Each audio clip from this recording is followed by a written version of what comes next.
Praise the Lord. கர்த்தர் நல்லவர், அவர் கிருபை என்றும் உள்ளது. யோசுவாவின் புஸ்தகம் 1ஆம் அதிகாரம் 8ஆம் வசனப்படியே சொல்கிறது, இந்த நியாயப்பிரமாண வார்த்தைகள் எல்லாம் வாயை விட்டு பிரியாதிருப்பதாக, அவைகளின்படி செய்ய கவனமாயிரு.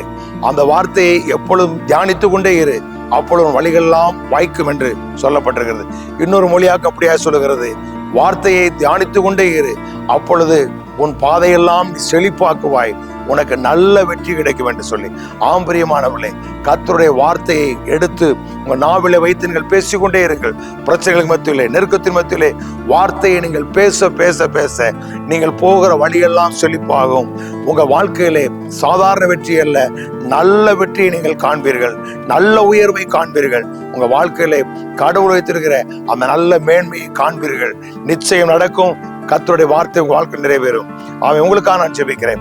நல்ல பிதாவே, நன்றியோடு நாங்கள் ஸ்தோத்திரிக்கிறோம். உடைய வார்த்தையை பேசுகிற உடைய பிள்ளைகளுடைய வாழ்வு வழிகளெல்லாம் செழிப்பாகட்டும். நல்ல வெற்றியை நீ வைத்திருக்கிறேன், அந்த வெற்றியை உடைய பிள்ளைகள் சொந்தமாக்கட்டும். உங்க நாமம் மகிமையடையட்டும் நான் ஜெபிக்கிறேன்.